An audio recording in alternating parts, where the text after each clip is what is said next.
going on there, YouTube? Another build.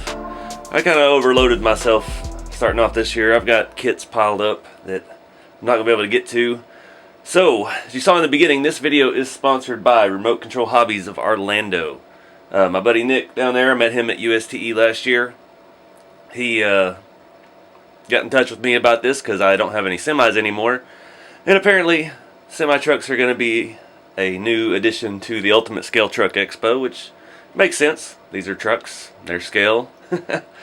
So, yeah, the Remote Control Hobbies Orlando is, I've not been to the actual store, I've seen pictures, but I know they have amazing selection because of all the stuff that they brought to USTE last year. They brought more kits and parts and things to that event than all of my local hobby shops have combined currently in their inventory. He had everything out there. So if you're coming out to the expo and you're worried about breaking something on the trail or stuff like that, he's probably got the piece you need. And yeah, they've got all kinds of stuff. I mean, he brought out all the construction equipment last year, and that was neat. That's the first time I ever got to actually see any in real life. And yeah, I expect the same this year. I think he did pick up one of the Mammoth RC four-wheel drive dump trucks. So yeah, give him a shout if you're ever down in Orlando. It's an awesome hobby shop, fully stocked, knowledgeable staff. He knows his stuff. He's been doing this as long as I have, if not longer. And yeah, so let's get started. We're going to tear into this thing. And I've never done a globe liner. I've done the Scania R460 or whatever it is, the single rear wheel.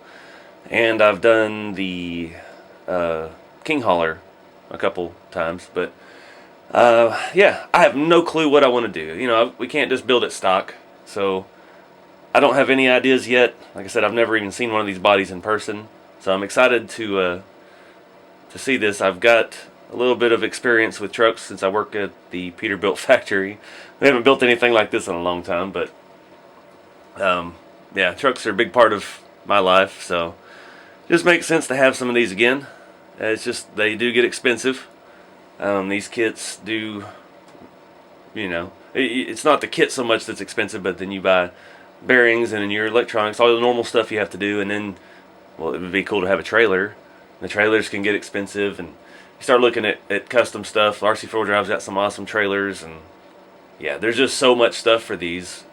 And it's its own little genre of the hobby, basically, the semi-trucks. But let's get started, tear this thing open.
Alright guys, so just going to wrap up part 1 of the build. We got through step 6. Looks like a lot, but it's a lot of little stuff. These kits are very intricate and lots of little hardware. So I did stretch the frame. I've got these rails from Semi Joe's truck shop on eBay. He's got stretched rails for every kit, pre-drilled, pre-tapped, and a ton of different lengths. He had this all the way up for the globe liner. 20, what did I get? These are the stock rails.